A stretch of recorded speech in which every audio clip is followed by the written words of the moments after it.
नमस्कार दोस्तों। आज के वीडियो में हम समझेंगे कि पायरुवेट का एरोबिक और एनारोबिक कंडीशन में फ्यूचर क्या होता। मतलब पायरुवेट का ब्रेक डाउन ऑक्सीजन की प्रेजेंस में यानी एरोबिक कंडीशन में और ऑक्सीजन की एब्सेंस यानी एनारोबिक कंडीशन में किस तरीके से होता है, इसको एक समरी के फॉर्म में हम आज समझेंगे। देखिए, ग्लूकोज जो होता है वो हमारा एक प्राइमरी एनर्जी सोर्स है जो डाइट में है। जब हमारी बॉडी के अंदर आता है तो ये ग्लूकोज सेल के अंदर जाता है और साइटोसोल में पहुंचता है। साइटोसोल में ग्लाइकोलाइसिस एक पाथवे होती है जो कि एक कैटाबोलिक पाथवे है, जिसका मतलब होता है break down. Glyco means glucose और लाइसिस मीन्स मतलब होता है ब्रेक डाउन, यानी ग्लूकोज का ब्रेक डाउन। तो ग्लूकोज जो कि एक 6 कार्बन की शुगर है जिसका फॉर्मूला C6H12O6 है। ये 6 कार्बन की शुगर 3 कार्बन की एक कीटो एसिड पायरुवेट में चेंज हो जाता है। तो एक मॉलिक्यूल ग्लूकोज से 2 मॉलिक्यूल पायरुवेट के बन जाते हैं। ये बना हुआ पायरुवेट जो कि एक साइटोसोल में बनता है, जो कि ग्लाइकोलाइसिस का एंड प्रोडक्ट होता है। ये पायरुवेट का फ्यूचर क्या होता है, ये पायरुवेट अलग अलग ऑर्गेनिज्म और ये अलग अलग कंडीशंस में किस तरीके से इसका ब्रेक डाउन होता है, इसको हमें समझना है। देखिए, पायरुवेट जो कि 2 मॉलिक्यूल बनते हैं ग्लूकोज के एक मॉलिक्यूल से ग्लाइकोलाइसिस के थ्रू, ये पायरुवेट साइटोसोल में होता है और ये पायरुवेट एरोबिक कंडीशंस में यानी ऑक्सीजन की प्रेजेंस में ये पायरुवेट माइटोकॉन्ड्रिया के अंदर एंट्री करता है।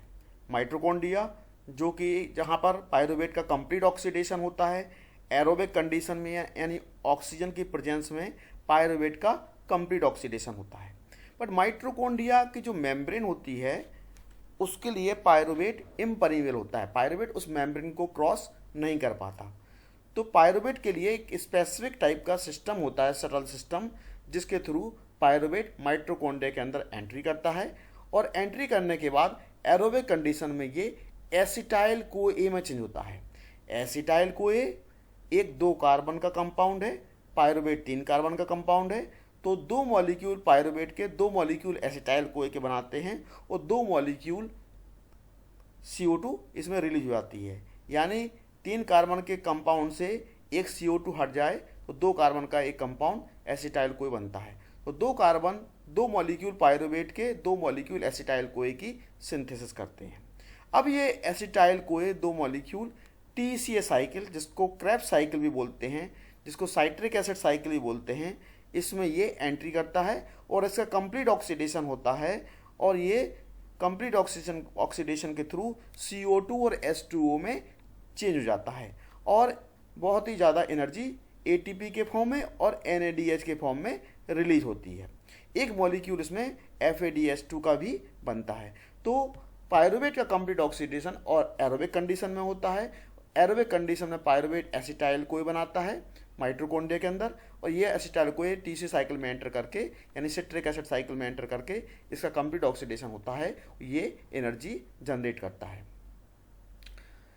एनारोबिक कंडीशन में पायरुवेट का जो फेट होता है वो कुछ डिफरेंट होता है।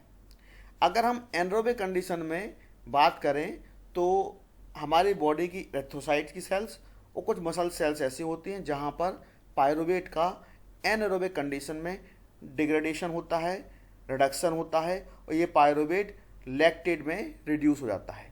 तो 2 मॉलिक्यूल पायरुवेट से 2 मॉलिक्यूल लैक्टेट के बनते हैं। यहाँ पर जो एंजाइम होता है जो इस प्रोसेस को कैटलाइज करता है उसका नाम है लैक्टेट डिहाइड्रोजनेज। ये हमारी बॉडी में, जैसा हमने बताया कि 2 ऐसे ऑर्गेनिज्म, 2 ऐसी सेल्स हैं जहाँ पर ये लैक्टेट का फॉर्मेशन होता है। एक तो सेल कहलाती है एरिथ्रोसाइट।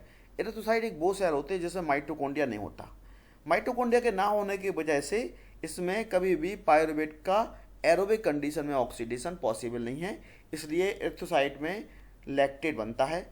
और मसल सेल्स में जब हम कंटिन्यूस एक्सरसाइज करते हैं तो उस केस में कभी कभी हमारी बॉडी में पार्शियली पर थोड़े टाइम के लिए लैक्टेट बनता है और वो लैक्टेट एक्यूमुलेट हो जाता है। उस लैक्टेट की वजह से हमको थकान महसूस होती है। बाद में जब हम थोड़ा सा रेस्ट कर लेते हैं तो वो पायरुवेट लैक्टेट वापस पायरुवेट में चेंज हो जाता है और वो उसका कंप्लीट ऑक्सीडेशन होने लगता है।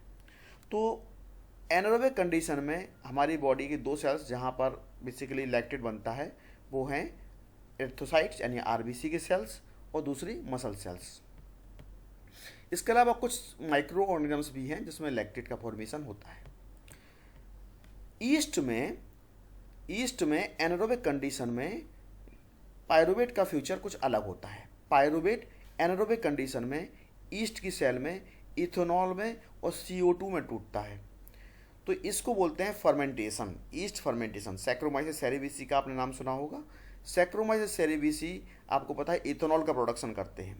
तो इथेनॉल का प्रोडक्शन इससे कैसे होता है, पायरुवेट का एनारोबिक कंडीशन में डिग्रेडेशन होता है और ये पायरुवेट इथेनॉल और CO2 में डिग्रेड होता है। तो दो मॉलिक्यूल पायरुवेट से, दो मॉलिक्यूल इथेनॉल के और दो मॉलिक्यूल CO2 के बनते हैं।